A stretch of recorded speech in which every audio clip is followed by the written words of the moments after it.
Hi friends, welcome back to my channel. Noodles ಅಂದರೆ ಚಿಕ್ಕವರಿಂದ ಹಿಡಿದು ದೊಡ್ಡವರೆಲ್ಲರೂ ಇಷ್ಟಪಟ್ಟು ತಿಂತಾರೆ. ಆದರೆ ಯಾಕೆ ನಾನು ಹೆಲ್ದಿಯಾಗಿ ಮಾಡಬಾರ್ದು ಅಂತೇಳಿ ಇವತ್ತು ಮನೆಯಲ್ಲೇ ನೂಡಲ್ಸನ್ನು ಮಾಡಿ ಮಕ್ಕಳಿಗೆ ಕೊಟ್ಟಿದ್ದೀನಿ. ಮಕ್ಕಳು ಸ್ಕೂಲಿಂದ ಬಂದಾಗ ನಾನು ಬಿಸಿ ಬಿಸಿ ಮಾಡಿಕೊಟ್ಟೆ, ತುಂಬ ಚೆನ್ನಾಗಿತ್ತು. ರಿಯಲಿ ಫ್ರೆಂಡ್ಸ್, ಈ ರೀತಿ ನೂಡಲ್ಸ್ ಮನೆಯಲ್ಲಿ ಇಷ್ಟೊಂದು ರುಚಿಯಾಗಿ ಬರುತ್ತೆ ಅಂದರೆ ನಾನು ಮಾಡಿ ತಿಂದಮೇಲೆ ಗೊತ್ತಾಯಿತು. ರಿಯಲಿ ತುಂಬ ರುಚಿಯಾಯಿತು. ಮಕ್ಕಳಂತೂ ಇದು ರುಚಿ ಇಷ್ಟೊಂದು ಇಷ್ಟಪಟ್ಟರು ಅಂದರೆ ಹೇಳೋಕ್ಕಾಗಲ್ಲ. ಇದು ನೀವು ಒಮ್ಮೆ ಮಾಡಿ ನಿಜವಾಗ್ಲೂ ನಿಮ್ಮ ಮಕ್ಕಳು ಕೂಡ ಇಷ್ಟಪಟ್ಟು ತಿಂತಾರೆ. ಬನ್ನಿ ಯಾವ ರೀತಿ ಮಾಡೋದು ಅಂತ ನೋಡೋಣ. ನೂಡಲ್ಸ್ ಅಂತ ಹೇಳಿದ ತಕ್ಷಣ ಮೈದಾದಿಂದ ಹೆಚ್ಚಾಗಿ ಇರುತ್ತೆ, ಹೊರಗಡೆಯಿಂದ ತಂದು ನೀವು ಮಾಡ್ತೀರಾ. ಆದರೆ ಇವತ್ತು ನಾನು ಮನೆಯಲ್ಲೇ ನೂಡಲ್ಸನ್ನು ಮಾಡಿ ಇವತ್ತು ಮಾಡ್ತಾ ಇದ್ದೀನಿ. ಗೋಧಿ ಹಿಟ್ಟನ್ನು ನಾನು 2 ಕಪ್ಪಷ್ಟು ಗೋಧಿ ಹಿಟ್ಟನ್ನು ಹಾಕ್ಕೊಂಡಿದ್ದೀನಿ. ಗೋಧಿ ಹಿಟ್ಟು ಹಾಕೊಂಡ ನಂತರ ಇಲ್ಲಿ ಸ್ವಲ್ಪ ರುಚಿಗೆ ತಕ್ಕಷ್ಟು ಉಪ್ಪನ್ನು ಹಾಕ್ಕೊಳ್ತಾ ಇದ್ದೀನಿ ಅಷ್ಟೇ. ಗೋಧಿ ಹಿಟ್ಟು ಸ್ವಲ್ಪ ಉಪ್ಪು ಹಾಕ್ಕೊಂಡು ಮೊದಲು ಈ ಥರ ಕಲಿಸ್ಕೊಂಡು ನಂತರ ನಾವು ಯಾವ ರೀತಿ ಚಪಾತಿ ಹಿಟ್ಟು ಕಲಿಸ್ತೀವಲ್ಲ ಸೇಮ್ ಅದೇ ರೀತಿ ಚಪಾತಿ ಹಿಟ್ಟಿನ ಹದಕ್ಕೆ ಕಲಿಸ್ಕೋಬೇಕು. ಸ್ವಲ್ಪ ನೀರು ಹಾಕ್ಕೊಂಡು ಈಗ ನಾನು ಕಲಿಸ್ಕೊಳ್ತೀನಿ ಹಿಟ್ಟನ್ನು. ಈ ಹಿಟ್ಟು ಕಲಸಿದ ತಕ್ಷಣನೂ ಮಾಡ್ಬೋದು, ಅಥವಾ ಟೈಮ್ ಇದ್ದರೆ ಇಟ್ಟು ಕೂಡ ನೀವು ಮಾಡ್ಬೋದು. ನಿಮ್ಗೆ ಯಾವ ರೀತಿ ಅನುಕೂಲ ಆಗಿರುತ್ತೋ ಆ ರೀತಿಯಾಗಿ ಮಾಡ್ಕೊಳ್ಳಿ. ಎಷ್ಟು ಬೇಕೋ ಅಷ್ಟು ಕಲಿಸ್ಲಿಕ್ಕೆ ನೀರು ಹಾಕ್ಕೊಂಡು ಕಲಿಸ್ಕೊಂಡು ಲಾಸ್ಟಲ್ಲಿ 1 ಟೀ ಸ್ಪೂನಷ್ಟು ನಾನು ಎಣ್ಣೆ ಹಾಕ್ಕೊಂಡು ಕಲಿಸ್ಕೊಂಡಿದ್ದೀನಿ. ಹೇಳಿದ್ನಲ್ವ, ಚಪಾತಿ ಹಿಟ್ಟಿನ ಹದಕ್ಕೆ ನಾನು ಕಲಿಸ್ಕೊಂಡಿದ್ದೀನಿ ಈ ರೀತಿಯಾಗಿ. ಈಗ ಇಲ್ಲಿ ಒಂದು ಕುಕ್ಕರ್ ಇಟ್ಕೊಂಡಿದ್ದೀನಿ, ಅದರಲ್ಲಿ ಸ್ವಲ್ಪ ನೀರು ಕೂಡ ಹಾಕಿದ್ದೀನಿ. ಯಾಕಂದರೆ ನೂಡಲ್ಸ್ ಮಾಡ್ತಾ ಇದ್ದೀನಿ ಮನೆಯಲ್ಲೇ, ಸೊ ಅದನ್ನು ಸ್ಟೀಮ್ ಮಾಡಬೇಕು. ನೋಡಿ, ಇದನ್ನು ನಾನು ನೂಡಲ್ಸ್ ಮಾಡಲಿಕ್ಕೆ ತೊಗೊಂಡಿದ್ದೀನಿ. ಈಗ ಚಕ್ಲಿ ಎಲ್ಲ ಮಾಡ್ತೀವಲ್ವ, ಆ ಚಕ್ಲಿ ಮಷಿನ್ ತೊಗೊಂಡಿದ್ದೀನಿ. ಸೊ ಈಗ ಸ್ವಲ್ಪ 1 ಟೀ ಸ್ಪೂನಷ್ಟು ಎಣ್ಣೆ ಹಾಕ್ಕೋಬೇಕು, ಯಾಕಂದರೆ ಹಿಟ್ಟೆಲ್ಲ ಅದಕ್ಕೆ ಅಂಟ್ಕೋಬಾರ್ದು ಅಂತ.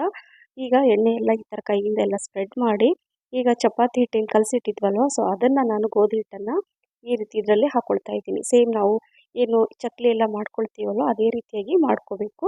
ಎಷ್ಟು ಬೇಕೋ ಅಷ್ಟು ಹಿಟ್ಟನ್ನು ಹಾಕ್ಕೊಂಡು ಈಗ ಇದನ್ನು ಕ್ಲೋಸ್ ಮಾಡಿ ಈಗ ಇಲ್ಲಿ ಸ್ಟೀಮ್ ಮಾಡಲಿಕ್ಕೆ ಒಂದು ಪಾತ್ರೆ ತೊಗೊಂಡಿದ್ದೀನಿ. ಅದಕ್ಕೂ ಕೂಡ ಸ್ವಲ್ಪ ಎಣ್ಣೆನ ಸವರ್ಕೋಬೇಕು, ಅಂದರೆ ಅಂಟ್ಕೋಬಾರ್ದು ಅಂತ ಅಷ್ಟೇ.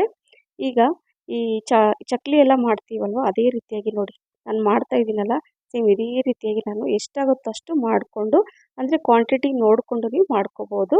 ಸೊ ನಾನು ಇದೇ ರೀತಿಯಾಗಿ ಆ ನೂಡಲ್ಸನ್ನು ಮಾಡಿಕೊಂಡು ಅದರಲ್ಲಿ ಹಾಕ್ಕೊಳ್ತಾ ಇದ್ದೀನಿ. ನೋಡಿ, ಈ ರೀತಿಯಾಗಿ ನಾನು ಮಾಡ್ಕೊಳ್ತಾ ಇದ್ದೀನಿ. ಹೊರಗಡೆಯಿಂದ ತಂದು ನೂಡಲ್ಸ್ ಎಲ್ಲ ತಿಂತೀರಾ, ಅದು ಮೈದಾ ಹಿಟ್ಟಿರುತ್ತೋ ಅಥವಾ ಹೈಜಿನಿಕ್ ಇರಲ್ಲ, ಚೆನ್ನಾಗಿರಲ್ಲ. ಹಾಗಾಗಿ ನೀವು ನೂಡಲ್ಸ್ ತಿನ್ನಬೇಕಂತ ಅನಿಸಿದರೆ ಈ ರೀತಿ ಮಾಡ್ಕೊಳ್ಳಿ. ಈಗ ಅದನ್ನು ನಾನು ಸ್ಟೀಮ್ ಮಾಡಲಿಕ್ಕೆ ಇಡ್ತೀನಿ. ನೋಡಿ, ಕುಕ್ಕರ್ ವಿಸಲ್ ಮಾಡ್ಕೋಬಾರ್ದು, ವಿಸಲ್ ಕೂಡ ಹಾಕಿಲ್ಲ, ಹಾಗೆ ಗ್ಯಾಸ್ಕೆಟ್ ಕೂಡ ನಾನು ಹಾಕಿಲ್ಲ. ಇದನ್ನು ಮೀಡಿಯಂ ಫ್ಲೇಮಲ್ಲಿ ಒಂದು 20 ನಿಮಿಷ ಇದನ್ನು ಸ್ಟೀಮ್ ಮಾಡಲಿಕ್ಕೆ ಇಡಬೇಕು. ಅಷ್ಟರಲ್ಲಿ ಮಸಾಲೆಗೆ ರೆಡಿ ಮಾಡ್ಕೊಳ್ಳೋಣ. ಕ್ಯಾರೆಟ್ ಮತ್ತು ಬೀನ್ಸ್ ಕಟ್ ಮಾಡ್ಕೊಂಡಿದ್ದೀನಿ. ಶುಂಠಿ ಬೆಳ್ಳುಳ್ಳಿ ಕೂಡ ಸಣ್ಣ ಸಣ್ಣಕ್ಕೆ ಕಟ್ ಮಾಡಿ ಇಟ್ಕೋಬೇಕು. ಈಗ ಇದನ್ನು ಸೈಡಲ್ಲಿ ನಾನು ಆ ಕಡೆ ಗ್ಯಾಸ್ ಆನ್ ಮಾಡಿ ಇಟ್ಕೊಳ್ತೀನಿ. ಅಷ್ಟರಲ್ಲಿ ಮಸಾಲೆ ರೆಡಿ ಮಾಡ್ಕೊಳ್ಳೋಣ. ಇಲ್ಲಿ ಒಂದು ಪಾತ್ರೆಯಲ್ಲಿ ನಾನು ಒಂದು 4 ರಿಂದ 5 ಟೀ ಸ್ಪೂನಷ್ಟು ಎಣ್ಣೆ ಹಾಕ್ಕೊಂಡಿದ್ದೀನಿ. ಎಣ್ಣೆ ಹಾಕ್ಕೊಂಡು ಈಗ ಮೊದಲು ಬೆಳ್ಳುಳ್ಳಿ ಮತ್ತು ಶುಂಠಿ ಸಣ್ಣಕ್ಕೆ ಇದೇ ರೀತಿ ಕಟ್ ಮಾಡಿ ಹಾಕ್ಕೋಬೇಕು, ತುಂಬ ಚೆನ್ನಾಗಿರುತ್ತೆ. ಇದು ಸ್ವಲ್ಪ ಫ್ರೈ ಆದಮೇಲೆ ಒಂದು ಈರುಳ್ಳಿ ನಾನು ಕಟ್ ಮಾಡಿ ಹಾಕ್ಕೊಂಡಿದ್ದೀನಿ. ಈರುಳ್ಳಿ ಬೇಕಂದರೆ ಹಾಕ್ಕೊಳ್ಳಿ, ಇಲ್ಲಾಂದರೆ ಸ್ಕಿಪ್ ಕೂಡ ಮಾಡ್ಬೋದು. ಸೊ ಈರುಳ್ಳಿ ಹಾಕಿದರೆ ತುಂಬ ಚೆನ್ನಾಗಿರುತ್ತೆ ಅಂತ ನಾನು ಈರುಳ್ಳಿ ಹಾಕ್ತಾ ಇದ್ದೀನಿ. ಹೇಳಿದ್ನಲ್ಲೂ ಸ್ವಲ್ಪ ದೇಸಿ ಸ್ಟೈಲಲ್ಲಿ ನಾನು ಇದನ್ನು ಮಾಡ್ತಾ ಇದ್ದೀನಿ.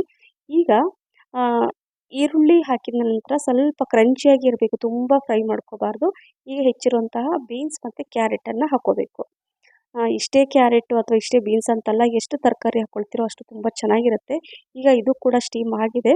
ಇದು ಸಿಮ್ಮಲ್ಲಿ ಕಡೆ ಚೆಕ್ ಮಾಡ್ತಾ ಈಗ ಇದು ಕೂಡ ನಿಮ್ಗೆ ತೋರಿಸ್ತೀನಿ. ನೋಡಿ, ನೂಡಲ್ಸ್ ಕೂಡ ಪರ್ಫೆಕ್ಟಾಗಿ ಅದು ಸ್ಟೀಮ್ ಆಗಿದೆ. ಸೊ ನೋಡಿ, ತೋರಿಸ್ತೀನಿ. ತುಂಬ ಚೆನ್ನಾಗಿರುತ್ತೆ ಫ್ರೆಂಡ್ಸ್. ಮೈದಾ ಹಿಟ್ಟು ತಿನ್ನೋದಕ್ಕಿಂತ ನೂಡಲ್ಸ್ ಈ ರೀತಿಯಾಗಿ ಮಾಡ್ಕೊಳ್ಳಿ.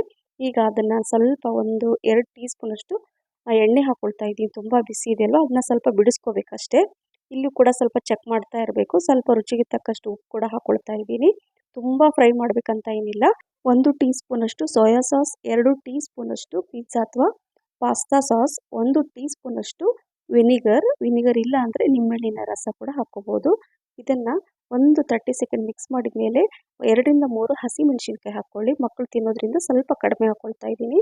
ಈಗ ಇಲ್ಲಿ ನೋಡಿ, ಸ್ವಲ್ಪ ಎಣ್ಣೆ ಹಾಕಿದ್ವಲ್ಲ, ಸ್ವಲ್ಪ ತಣ್ಣಗಾದ್ಮೇಲೆ ಈ ರೀತಿಯಾಗಿ ಉದುರಾಗಿ ಆಗುತ್ತೆ, ಬಿಡಿಸ್ಕೋಬೇಕು ಎಲ್ಲನೂ. ನೋಡಿದ್ರಲ್ಲ ನೂಡಲ್ಸ್ ಎಷ್ಟು ಚೆನ್ನಾಗಿ ಬಂದಿದೆ. ಅದು ವೀಟ್ ನೂಡಲ್ಸ್, ಅಂದರೆ ಗೋಧಿ ಹಿಟ್ಟಿನಿಂದ ನಾನು ನೂಡಲ್ಸ್ ಮಾಡಿದ್ದೀನಿ. ಇಲ್ಲಿ ಒಂದು 1/4 ಗ್ಲಾಸಷ್ಟು ಸ್ವಲ್ಪ ನೀರು, ಅಂದರೆ ಎಷ್ಟು ಬೇಕೋ ಅಷ್ಟು ನೀರು ಹಾಕೋಬೇಕು. ಸ್ವಲ್ಪನೇ, ಜಾಸ್ತಿ ಕೂಡ ಹಾಕೋಬೇಡಿ. ನಂತರ ನೀರು ಹಾಕಿ ಸ್ವಲ್ಪ ಮಿಕ್ಸ್ ಮಾಡಿದ ಮೇಲೆ ಈಗ ಈ ನೂಡಲ್ಸನ್ನು ಹಾಕ್ಕೊಂಡು ಚೆನ್ನಾಗಿ ಮಿಕ್ಸ್ ಮಾಡ್ಕೋಬೇಕು. ನೋಡಿ, ಅಂದರೆ ತುಂಬ ಡ್ರೈ ಆಗಿರಲ್ಲ ಅಷ್ಟೇ ಅಂತ ಸ್ವಲ್ಪ ನೀರು ಹಾಕ್ಕೋಬೇಕು. ನಂತರ 1 ನಿಮಿಷ ಚೆನ್ನಾಗಿ ಎಲ್ಲ ಮಸಾಲೆ ಅದಕ್ಕೆ ಹೊಂದ್ಕೋಬೇಕು. ನಂತರ ಹೆಚ್ಚಿರುವಂತಹ ಸ್ವಲ್ಪ ಕೊತ್ತಂಬರಿ ಸೊಪ್ಪನ್ನು ಹಾಕ್ಕೊಂಡು ಮಿಕ್ಸ್ ಮಾಡಿಕೊಂಡ್ರೆ ಬಿಸಿ ಬಿಸಿಯಾದ ರುಚಿಯಾದ ನೂಡಲ್ಸ್, ಮನೆಯಲ್ಲೇ ಹೋಮ್ ಮೇಡ್ ನೂಡಲ್ಸ್ ರೆಡಿ ಆಯಿತು. ಕೆಲವೊಂದು ಸಲ ಮಕ್ಕಳು ನೂಡಲ್ಸ್ ಕೇಳಿದರೆ ಈ ರೀತಿಯಾಗಿ ಮನೆಯಲ್ಲೇ ಮಾಡಿ ಕೊಡಿ. ರಿಯಲಿ ತಿಂಗಳಿಗೆ ಒಂದು ಸಲ ಅಥವಾ 2 ತಿಂಗಳಿಗೆ ಒಂದು ಸಲ ಆದರೂ ಮಾಡಿ ಕೊಡಿ. ತುಂಬ ಖುಷಿಪಟ್ಟು ತಿಂತಾರೆ. ಏನಂತೀರಾ? ಸೊ ಈ ರೆಸಿಪಿ ನಿಮಗೆ ಇಷ್ಟ ಆಗಿದ್ರೆ ಲೈಕ್, ಶೇರ್, ಕಮೆಂಟ್ಸ್ ಮತ್ತು ಸಬ್ಸ್ಕ್ರೈಬ್ ಮಾಡೋದನ್ನು ಮರಿಬೇಡಿ. ಹಾಗೆಯೇ ಫ್ರೆಂಡ್ಸ್ ಮತ್ತು ಫ್ಯಾಮಿಲಿ ಕೂಡ ಶೇರ್ ಮಾಡಿ. ನನ್ನ ಫೇಸ್ಬುಕ್ ಪೇಜ್ ಫಾಲೋ ಮಾಡೋದನ್ನು ಮರಿಬೇಡಿ ಅಂತ ಹೇಳ್ತಾ thank you for watching. Bye.